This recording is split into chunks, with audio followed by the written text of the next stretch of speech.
यज्जाग्रतो दूरमुदैतिमुदैवं तदहु सुप्तस्य तथैवैति दुरंगं ज्योतिषां ज्योतिरेकं तन्मे मनः शिव संकल्पम् अस्तु। अब आप मेरे सामने बोलेंगे, हमारा ये जो मन सोते हुए और जागते हुए हजारों हजार मील तुरंत चला जाता है, ये हमारा चंचल मन हमेशा मानव कल्याण के लिए सुख सुविधाओं के लिए प्रयासरत रहे। यही हम परमपिता परमात्मा से कामना करते हैं। तो अब हम शुरू करते हैं अपने अध्याय को। भारतीय संस्कृति, वैदिक संस्कृति क्या थी? हमारे ऋषि मुनियों ने बहुत ही अन्वेषण करके, खोज करके आपको जीने का सिस्टम एक ऐसा बनाया था जिसमें आप संपूर्ण स्वास्थ्य को प्राप्त करते थे। उन्होंने जो मान्यताएं, सामाजिक मान्यताएं हों, चाहे आर्थिक मान्यताएं हों, चाहे राजनीतिक मान्यताएं हों, उनको इस ढंग से बनाया था कि उन सभी में मनुष्य का विकास होना चाहिए। लेकिन आज आप देख रहे हैं, कहावत हो गई है कि राजनीति में पिता और पुत्र का संबंध नहीं होता।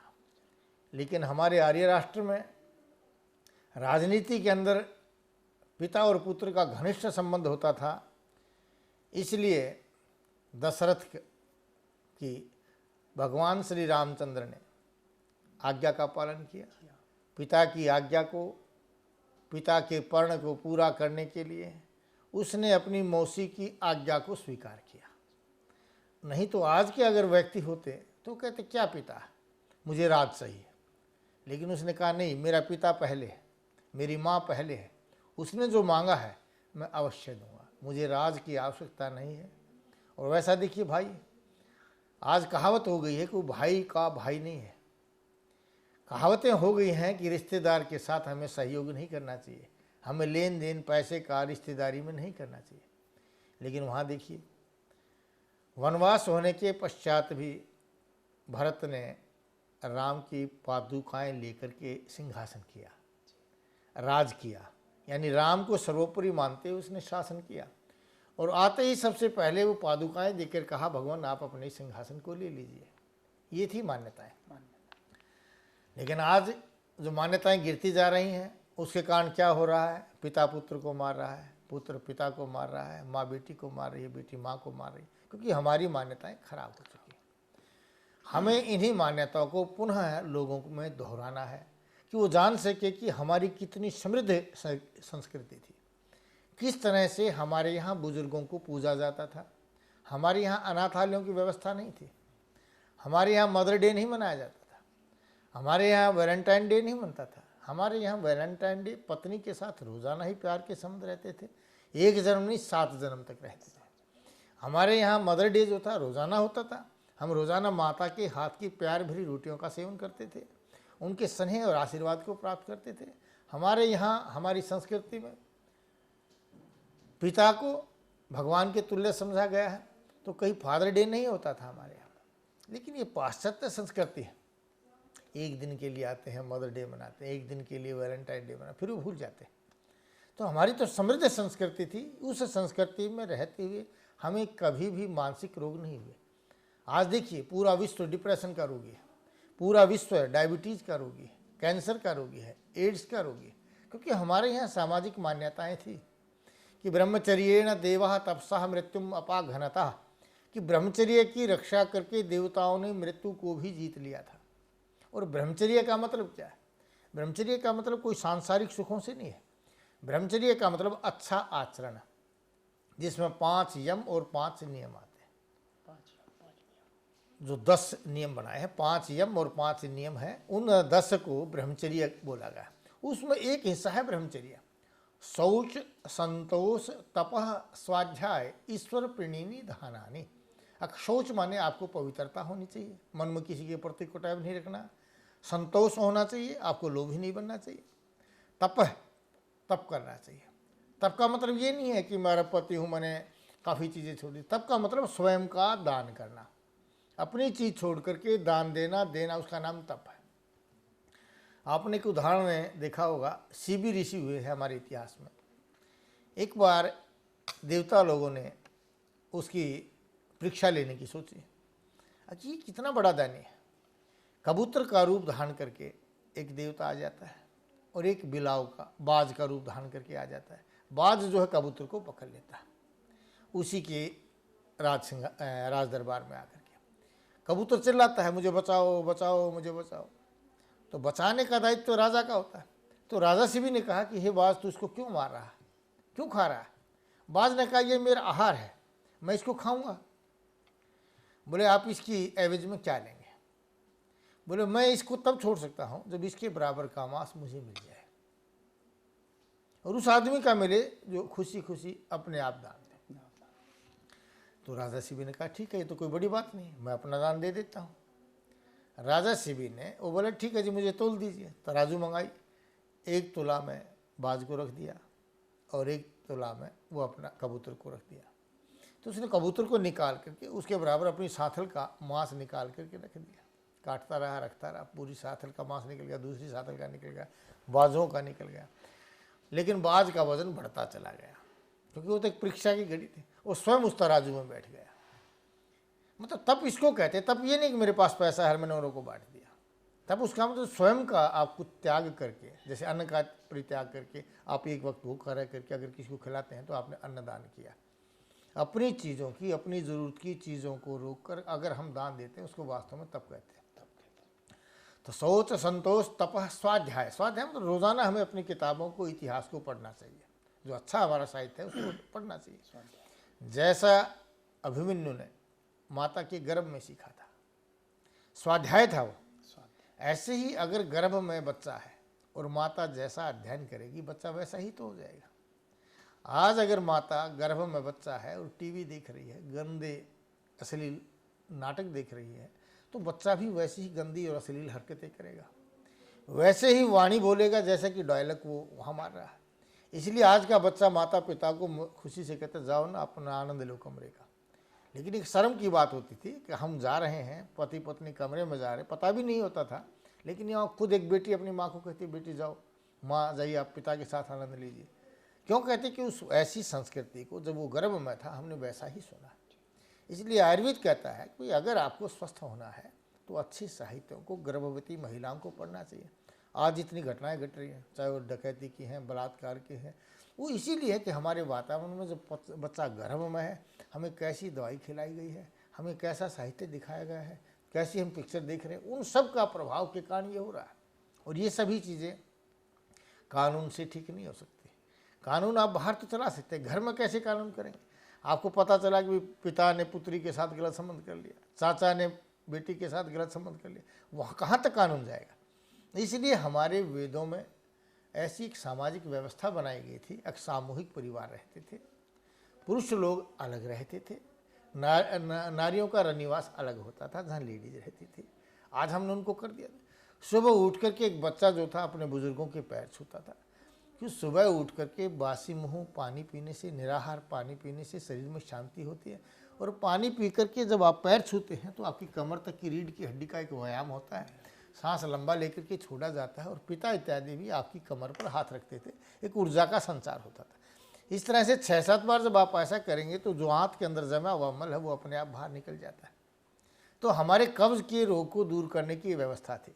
लेकिन पाश्चात्य लोगों में कई बार मजाक बनाते हैं कि देखिए ये पैर हाथ झुकाने वाले व्यक्ति, क्योंकि हम माता पिता का सम्मान भी करते थे, साथ साथ में उस सम्मान के साथ साथ हमें स्वास्थ्य भी मिलता था। पहले क्या था, चूल्हे के सामने ही रोटी बनाने वाले होते थे, बैठ कर के सामने रोटी खाते थे। आज पता नहीं रोटी कब बनाई है, किसने बनाई है, कैसे बनाई। हमेशा जो बुजुर्ग महिलाएं थी वे रोटी बनाती थी कि उनके लिए सब समान होते थे, वो सबको अपना समझते थे। उस भाव से जो रोटी या भोजन खिलाया जाता था उस भोजन का एक अपना अलग प्रभाव होता था। सभी यज्ञ इत्यादि करते थे, पर समिधाएँ लेकर के आते थे, फिर यज्ञ करते थे। यज्ञ के अंदर भी, हवन के अंदर भी संपूर्ण क्रिया है कि जो आपके घर के अंदर रात्रि में जो खत्म हुआ उसमें जो बैक्टीरिया अब रह गए, अंधेरे के जो बैक्टीरिया थे, उनको नष्ट करने के लिए यज्ञ किया जाता था। घर पूरा वातावरण आपका शुद्ध हो जाए, फिर जो है रोटी वगैरह बनाते थे। और यज्ञ में भी प्रसाद दिया जाता था। प्रसाद हमेशा मीठा होता था, कभी चरचरा नहीं होता, क्योंकि भोजन के पहले मीठा खाने से इंसुलिन बनता है जो शरीर में ताकत देता है। आज हमने यज्ञ करना बंद कर दिया। सुबह उठते हम चाय पीते हैं, सुबह उठते हम बीड़ी सिगरेट पीते हैं, लेकिन यज्ञ के पश्चात जो हमको प्रसाद मिलता था, जो मधुर होता था, वो मधुर नहीं मिल रहा। आज हम भोजन करते हैं, भोजन के बाद में मीठा लेते हैं, इसलिए प्रत्येक व्यक्ति आज रोगी बनता जा रहा है। प्रत्येक व्यक्ति को शुगर बन रहा है। पहले विवाह से आदि में क्या होता था, पहले मीठा देते थे, बाद में साग पूरी आती थी। घर में कोई अतिथि आ जाता था, पहले उसको घी बुरा देते थे, बाद में दाल चावल मिलता था। लेकिन आज क्या करते हैं, बाद में देते हैं, डिश से मीठा खाइए। इसलिए आज हमारे को शुगर का रोग बढ़ता जा रहा है, बीपी का रोग बढ़ता जा रहा है। क्योंकि पहले क्या था, पहले बाद साथ में रखते थे, आसन होता था जिसमें पड़ोसी मार करके बैठते थे, सामने थाली होती थी, राइट साइड में हमेशा पानी का विधान था। गिलास पानी जो है, अगर उस पानी को नहीं पीना होता तो भोजन के साथ क्यों रखते थे। शीतल जल का विधान था, घड़े के पानी का विधान था, और अगर उसको नहीं पीना होता तो हम क्यों रखते थे, क्योंकि उस पानी को भोजन के बीच में ही पीना चाहिए। इसलिए मेरे शास्त्रों में कहा गया, भोजन मध्य अमृतम वारी, भोजन अंते विस्पर्धम, भोजन आदि रोग कारणम। अगर भोजन के अगर आप तुरंत पहले पानी पीते हैं तो ये बीमारी पैदा करता है। भोजन के तुरंत बाद पानी पीते हैं तो जहर का काम करता है। भोजन मध्य अमृतम वारी, भोजन के बीच में जो पानी पीते हैं अमृत का काम करता है। बीच में पानी, लेकिन कैसे पीना चाहिए, ये नहीं कि आप एकदम एक लोटा पानी पी जाए। महुरमहु वारम वारम व जिह्वाम प्रक्षालनम कृत्वा भोजनम करितव्यम। आपको बार बार जिह्वा को धोते हुए, मुख को साफ करते हुए घूंट घूंट करके पानी पीना चाहिए। इस तरह से जब पानी पिएंगे तो सारे भोजन का लिक्विड चला जाएगा। जब लिक्विड अंश अंदर जाएगा, कई बार लोग कहते हैं जी भोजन के बीच में पानी पीने से एसिड खत्म हो जाता है, लेकिन जो आंत भोजन को एब्जॉर्व करती है, एक कटोरे में आप शहद ले लीजिए और एक में पानी ले लीजिए और फोम रख दीजिए। फोम शहद के ऊपर रखी रहेगी, उसको सोख नहीं पाएगी, लेकिन पानी को सोख जाती है। ऐसे ही आंत भी आपके खाए हुए भोजन को एब्जॉर्व करती है, और आपने उसे शहद की तरह से गाढ़ा भी भेज दिया तो भी एब्जॉर्व नहीं होगा, और लिक्विड बना के भेज दिया तो सारी को एब्जॉर्व कर लेगी। एब्जॉर्व कर लेगी तो आंत आपके शरीर के प्रत्येक अंग को ताकत देगा, क्योंकि जो खाते हैं ना इसका रस बनता है। रसात रक्तम ततो मांसम, मांसान मेदस ततो अस्थि, अस्थन मज्जा, मज्जात शुक्रम, शुक्रात गर्भम पर जाए थे। जो हम खाते हैं ये सही रूप से रसाग्नि के द्वारा जब पाच हो जाता है, पक जाता है, तो ये रक्त बन जाता है। जब रस का सही रूप से पाचन हो जाएगा और रक्त बन जाएगा तो आपको मुंह से राल नहीं आएगी, मुंह से बदबू नहीं आएगी, दांतों से खून नहीं आएगा, शरीर गिरा गिरा थका थका नहीं रहेगा, जमाइयाँ नहीं आएंगी, समझे कि नहीं, क्योंकि रस का पाचन हो चुका है। और जब रसाग्नि के द्वारा रस का पाचन होकर के रक्त बन जाएगा तो कभी थैलीसीमिया नहीं होगा, क्यों रक्त पूरा बन गया। आपको प्लास्टिक एनीमिया नहीं होगा, आपको बीपी लो नहीं होगा, क्योंकि ये रक्त के कारण होता है। जब रक्त पूरा बन गया तो ये रोग आपके दूर हो गए। रक्ताग्नि के द्वारा पाक होकर के रक्त का मांस बन जाता है। जब मांस बनेगा तो कहेंगे भाई शरीर सौष्ठव नहीं बन रहा, तो वो आपका शरीर सौष्ठव ठीक निर्माण हो जाएगा। मांस का ठीक रूप से निर्माण हो रहा है तो मस्कुलर डिस्ट्रोफी जैसा जो आज लोग असाध्य रोग कहते हैं वो अपने आप खत्म हो जाएगा। मांस न कम न ज़्यादा बनेगा तो ना आप पतले रहेंगे ना आप मोटे रहेंगे, क्योंकि सही रूप से मांस बना है। और उस मांस में जब सही तत्व होंगे तो जो आजकल गांठें बनती है शरीर में, गांठें नहीं बनेंगी। मांस का अच्छे से निर्माण हुआ तो त्वचा काली और खुरदरी नहीं होगी। मांस का अगर ठीक से लेप होगा तो नसों का फैलना और सिकुड़ना वो ठीक से काम करेगा। ये नहीं होगा भाई गर्मी में गर्मी लगेगी, सर्दी में सर्दी लगेगी। जब मांस अग्नि का पाच करती है तो मांस से मेद बनता है। मेद से मतलब लसिका धात में बनती है आपकी नर्व वेरिकोज, नर्व जो है ना, तो अगर वो ठीक से बन जाएगा तो नर्व वेरिकोज जो होती है वो नहीं बनेगा। ठीक है, जो नसें फूल जाती हैं वो नहीं बनेगा। और आजकल नसें होकर के जो कैंसर का निर्माण करती है वो मेद से, नसें रुकने से हो जाता है, मेद के कम होने से। क्योंकि मेद के अंदर, मेद का एक रूप है घी। घी कभी गर्मी को नहीं एहसास होने देगा, कभी सर्दी को नहीं, क्योंकि घी जो है त्रिदोष गण है। वात, पित्त और कफ, इन तीनों दोषों का जो समन करता है उसका नाम घी है। इसीलिए शास्त्रों में लिखा है स्नेह न मधुरम आहारम अमृत तुल्यम वर्तते। कि जिस भोजन में घी होता है और मीठा होता है उसको अमृत कहा गया। तो घी माने मेद, जब मेद पूरा बन जाएगा तो कहीं भी गर्मी की अधिकता नहीं होगी, और कहीं भी गर्मी की अधिकता नहीं होगी तो कहीं कैंसर नहीं बनेगा। अब आपने देखा होगा कैंसर जब भी पता चलता कहते हैं लास्ट स्टेज पर आ गया, क्यों? मेद धातु से पैदा होता है। अगर रक्त धातु से पैदा हुआ हमें तुरंत पता चल जाएगा, है रस धातु से पैदा हुआ तुरंत पता चल जाएगा, वो निचली धातु से पैदा हो रहा है। वहाँ जब आपका घी का संचार पूरा होगा तो कैंसर नहीं बन सकता। आज इतने कैंसर क्यों बढ़ने कि लोग तेल खाने लगे। डॉक्टरों ने प्रचार कर दिया कि तेल को खाइए, सफोला बना दिया, कहीं रिफाइंड बना दिया। क्या है रिफाइन? दोबारा जो शुद्ध करके तेल को आपको खिलाते हैं।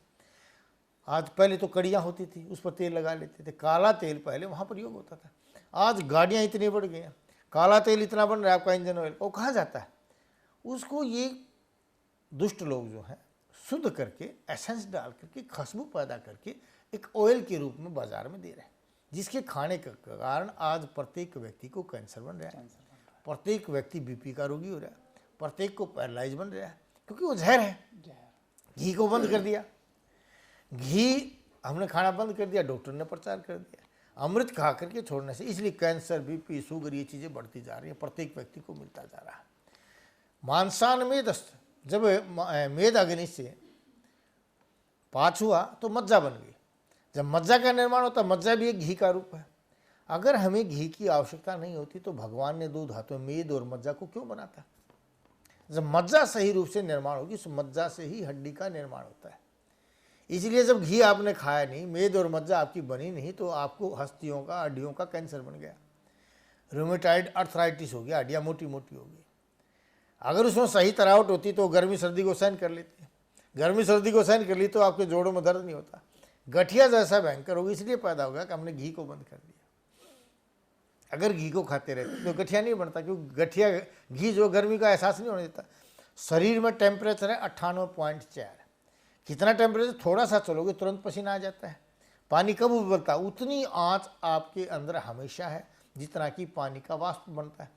ऐसे जैसे हम चलते हैं शरीर से वाष्प तो निकलता है, जो भाप निकलती है, पसीना जो होता है वो वाष्प तो है, लेकिन जब उससे भी ज़्यादा एक्सेस गर्मी हो जाती है तो ये मेद और मज्जा जो है ना, ये अंदर से बाहर आने लग जाती है। तो लोग कहते हैं जी ऑयली स्किन होगी, तेल निकलने लग गया, सिर पर प्यास हो जाता है, रुसी हो जाता है, क्यों? वो चर्बी बाहर निकलती है। कई बार लोग कहते हैं जी पसीने से बदबू आ रही, क्योंकि वो चर्बी इतनी गर्मी होगी आपके अंदर कि वो बाहर आने लगी, और वो बाहर नहीं आएगी तो अंदर गांठें बना देगी, गांठें बना देगी तो कैंसर बन जाएगा। तो जब हड्डी बन गई आपकी, हड्डी का मल है आपके नाखून, हड्डी का मल है आपके बाल, क्योंकि अस्थि न मज्जा, जब अस्थि अग्नि के द्वारा अस्थनो मज्जा, मज्जा तो शुक्र, जब मज्जा अग्नि का पाचन होता है तो शुक्र का निर्माण होता है, और शुक्र का जो मल है वो है आपके बाल, आपकी आंखों की रोशनी। जब वो कम बनेगा तो इसलिए हर एक आदमी को चश्मा चढ़ गया, हर एक आदमी के बाल सफ़ेद होते जा रहे हैं, हर एक आदमी गंजा हो गया, क्योंकि हमारा सही रूप से पाचन नहीं हुआ। और पाचन क्यों नहीं हुआ? कि हमने भोजन के बीच में पानी नहीं पिया। अगर भोजन के बीच में पानी पीते तो सारे रोग हमारे दूर हो गए थे। आज कितने आदमी देखे आपने, कितने बीमारियां पैदा हो रही। इसीलिए आयुर्वेद कहता है अभी पानी पहले ही रख दिया। हमारी वैदिक संस्कृति में पीने के साथ पानी को पहले ही रख दिया, और घड़े के पानी का विधान था, क्योंकि हम चपाती के साथ न ज़्यादा गर्म पानी पी सकते, न ज़्यादा ठंडा पानी पी सकते, ठीक है ना। ऐसे पानी का विधान करके व्यवस्था बना दी। फिर सुबह रोटी खा करके लोग निकल जाते थे। कहावत थी पहले पेट पूजा बाद में काम दूजा। लोग यज्ञ इत्यादि करके रोटी खा करके निकल जाते थे, फिर शाम को घर आते थे। दिन भर कुछ नहीं खाते थे, दिन में पानी पीते थे। दिन में पानी पीने से क्या फ़ायदा हुआ कि कभी बीपी नहीं बढ़ेगा, पेशाब अच्छा उतरेगा तो किडनी का रोग नहीं बनेगा, कभी पथरियाँ नहीं बनेंगी। जब पानी अच्छा पिएंगे तो मोटापा नहीं आएगा, पानी अच्छा पिएंगे तो गर्मी नहीं बनेगी। दिन में आप जब खूब पानी पिएंगे तो आपके भोजन का जब सही रूप से पाचन हो जाएगा तो कोलेस्ट्रॉल रूपी रोग, जैसे आप हलवा बनाते हैं, हलवा जब कच्चा रह जाता है कढ़ाई के साथ चिपक जाता है, ऐसे जब रस से रसाग्नि का सही पाचन नहीं होता तो कच्चा रस बन जाता है। ये कच्चा जाकर लसिकाओं में रुक जाता है तो वे रुक जाती है, उसको कहते हैं दिन नर्वरिकोज हो गया।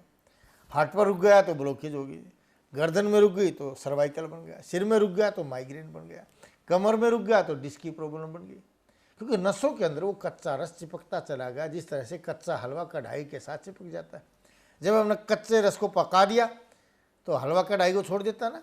ऐसे ही रसाग्नि द्वारा पाक हो गया तो आपका जो नसों में जमा हुआ मल है, जिसको आप कोलेस्ट्रॉल कहते हैं, वो अपने आप ठीक हो जाएगा। तो हमें हृदय रोग की चिंता नहीं रही। खूब पानी पिया तो हमें गुर्दे के रोग की कोई चिंता नहीं रही। हमें पथरी नहीं बनेगी क्योंकि खूब पानी पिया। मोटापा नहीं बनेगा। जब सारी चीज़ें ठीक हो रही, गर्मी नहीं बढ़ेगी, तो हमारे असमय में बगैर आयु के बाल नहीं पकेंगे, कभी गंजापन नहीं आएगा और चश्मा नहीं चढ़ेगा, क्योंकि गर्मी की अधिकता से आंखें कमज़ोर हो जाती हैं। तो इस तरह से आयुर्वेद ने अपनी सामाजिक व्यवस्था में पूरा सिस्टम ये दिया था कि हमारे शरीर के अंदर रोग ना बने। खाने पीने रहने की व्यवस्था इसलिए किया था सामूहिक परिवारों में कि हमें ब्रह्मचर्य का पालन हो। हमें नियम बनाए गए थे, अगर ये रिश्तेदार है, ये बुआ की बेटी है, ये दादी है, एक रिश्ते बनाए गए थे कि हम उन रिश्तों से अपने ब्रह्मचर्य का पालन कर सकें। जब हम रिश्ते ही नहीं रहे, पूरे गांव का एक रिश्ता होता था, गांव की लड़की है, हमारी लड़की है। जब हम अपनी मानेंगे तो मन में कोई बुरा विचार नहीं आएगा। लेकिन आज की संस्कृति ने क्या किया, अगर नहीं किसी का कोई संबंध नहीं है, ठीक है ना, आप मरो जग पर लो, अगर आप जिंदा हो तो सब जिंदा है। लेकिन आप जिंदा होकर के इनकी संस्कृति के कारण क्या हुआ, आज प्रत्येक व्यक्ति का तलाक हो रहा है, कितने बलात्कार हो रहे हैं, कितनी डकैतियाँ हो रही हैं, एक दूसरे की हत्या कर रहे हैं, आए दिन गोलियाँ चल रही हैं, गुरु को भी मार रहे हैं, शिष्य को भी मार रहे हैं। तो कहाँ शांति रही? शांति कब थी? जब आपने आयुर्वेद के अनुसार अपने जीवन का यापन किया था। तो हमारा संपूर्ण उद्देश्य यही है कि हम ये जानें कि हमारा शरीर स्वस्थ कैसे रह सकता है। शरीरम आद्यम खलु धर्म साधनम। आपका शरीर अगर स्वस्थ है तो समझो आपने सभी सांसारिक कर्मों को पूरा कर सकते हो।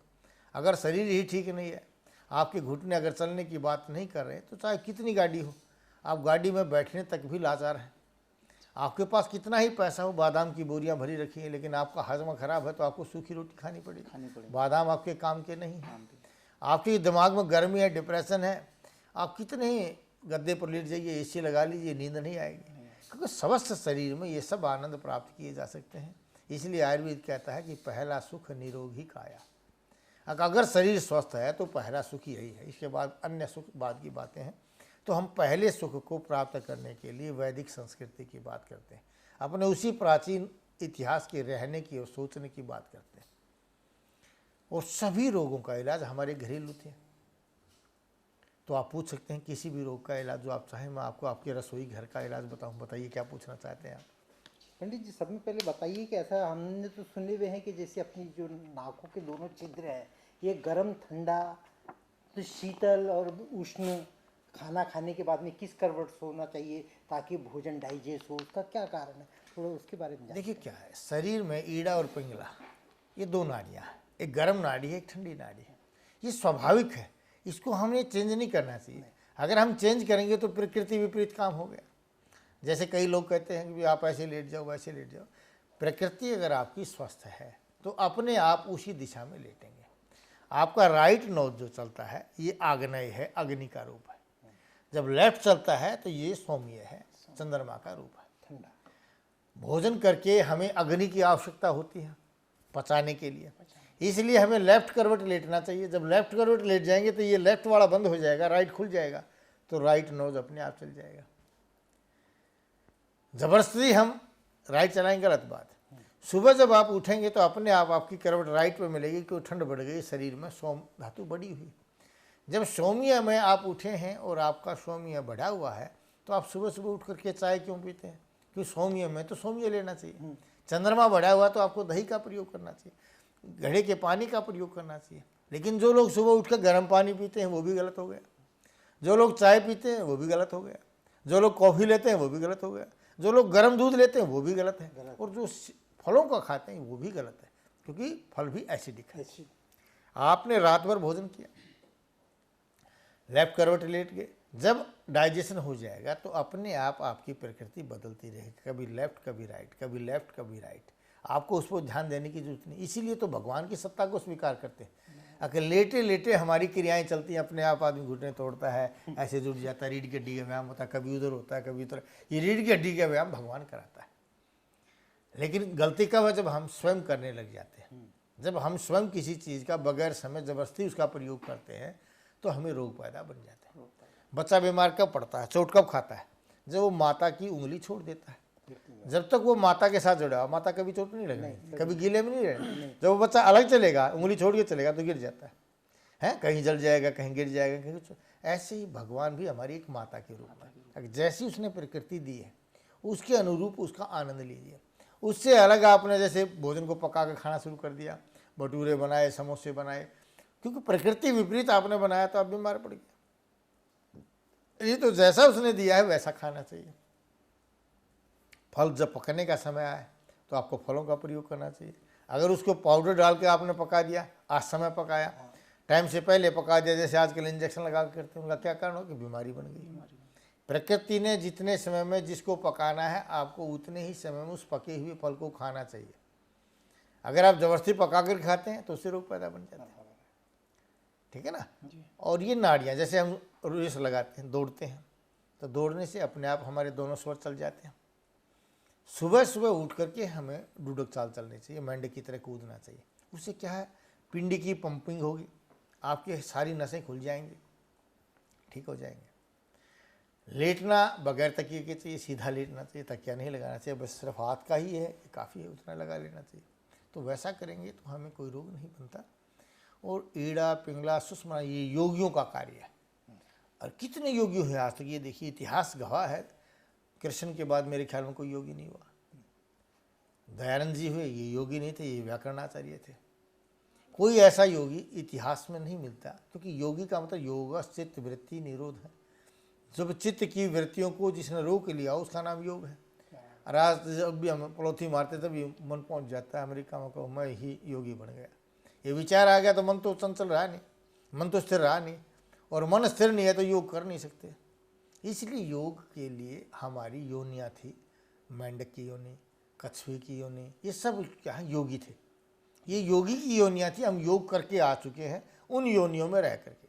इसलिए जैसे ही बरसात होती है, बड़े बड़े मेंढक कहाँ से आ गए, कछुए कहाँ से आ गए, केंचुए कहाँ से आ गए, क्योंकि ये योगी हैं, समाधिस्थ हैं, अपनी उन अवस्थाओं में बैठे हुए हैं।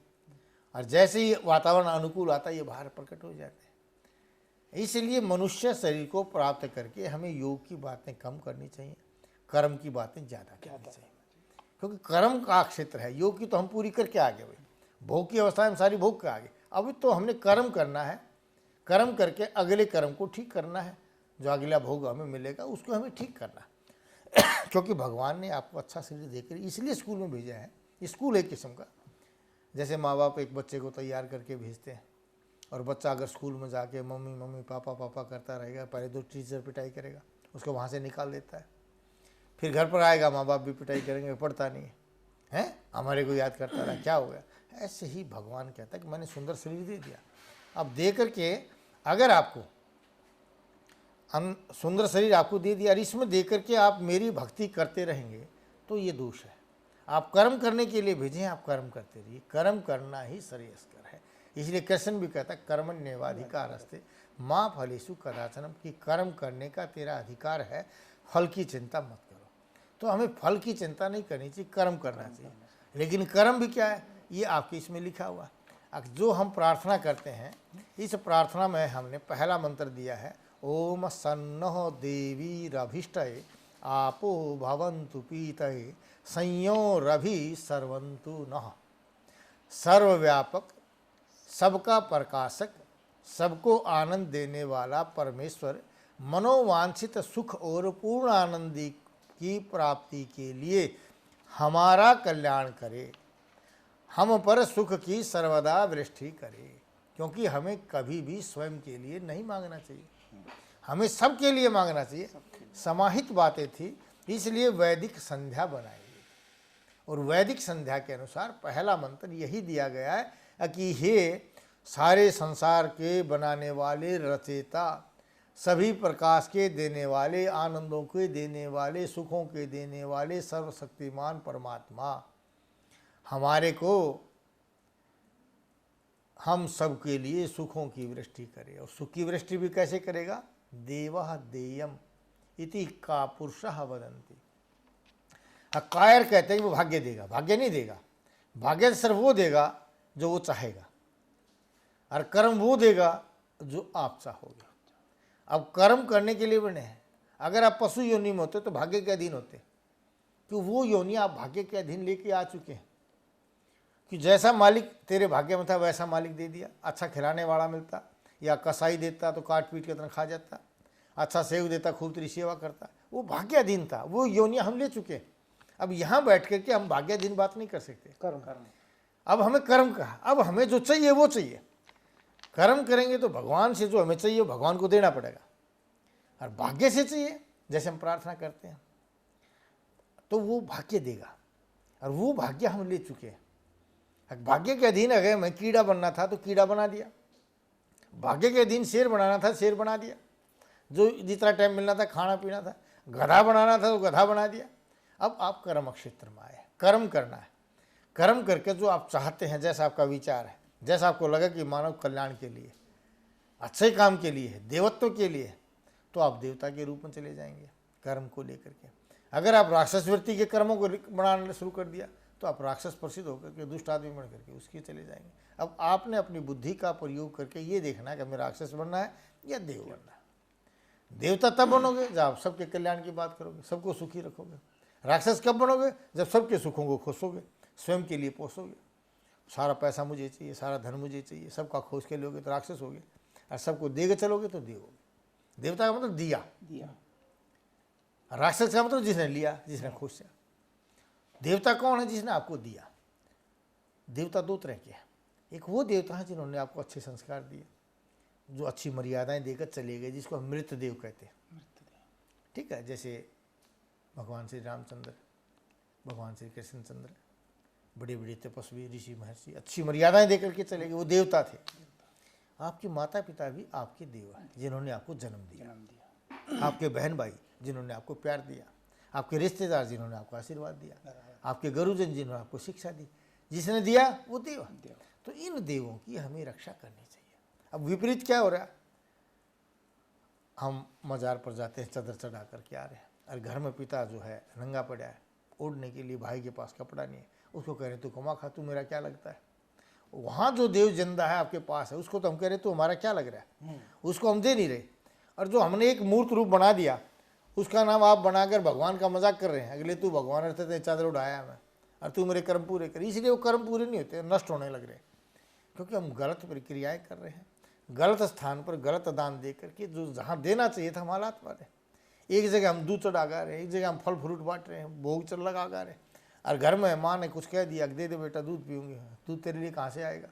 बच्चों को दूध मिलता नहीं, इतना महंगा होगा, कहाँ से दिया जाएगा? और वहाँ वो जाके चढ़ा के आने लग रहे हैं। आप जिंदा देव को अपमानित कर रहे हैं। उस परमपिता परमात्मा की संतान को दुखी करके आप कहते मतलब भगवान के ऊपर चढ़ाया। भगवान तो वो था जो उसका असली रूप है। आप एक मूर्ति बना के भगवान ने करोगे, भगवान क्या करेगा? दंड देगा। इसलिए आप देखिए सभी धर्मावलंबी आज परेशान है। धर्मों के ठेकेदार कोई मार रहा है, कोई मार रहा है, क्यों? सबने गलत कर्म कर रहे हैं। गलत कर्म क्या किए? उन्होंने कहीं न कहीं साधारण भोली भाली जनता, जो अज्ञानी जनता थी, उसको भ्रमित किया। और जो ज्ञानी होकर भ्रमित करता है वो सबसे बड़ा पापी है, सबसे बड़ा पापी। इसलिए वे लोग आज दुखों को प्राप्त कर रहे हैं, दुखों को प्राप्त करेंगे। लेकिन हमारा उद्देश्य क्या है? कि स्वयं को जागना। पहले तो हमने अपने आप को ही जागृत करना, स्वयं को स्वस्थ बनाना, और स्वस्थ बनाकर फिर हमें दूसरों को जागृत करना चाहिए। तब हम जाकर के स्वस्थ हो सकते हैं। नहीं तो आप अकेले स्वस्थ हो, चारों तरफ बीमारी है, तो स्वस्थ नहीं रह सकते। क्योंकि आपके स्वस्थ पर भी चक्कू मारे जाएंगे। आप स्वस्थ होगे, स्वस्थ हो अच्छा, तो आपको भी चक्कू मारेंगे, अगर मांस चाहिए हमें खाने के लिए। इसलिए उनकी पूर्ति करते हुए ही अगर आप स्वस्थ होंगे तो वे कहते हैं। तो इसमें पहले मंत्र में यही कहा है कि वो सबकी सुख वृष्टि कर दे, यूँ नहीं मेरे घर में आ जाए, कि मेरे मांगी तो भी मैंने मारेंगे। तो ईश्वर में वैदिक मंत्रों में इसलिए कहा है सबकी कामना करो। अगर तुमने अकेले ने सब कुछ ले लिया तो फिर तो न मारेंगे। स्वस्थ कहाँ रहा? स्वस्थ रहने के लिए सबकी कामना की गई।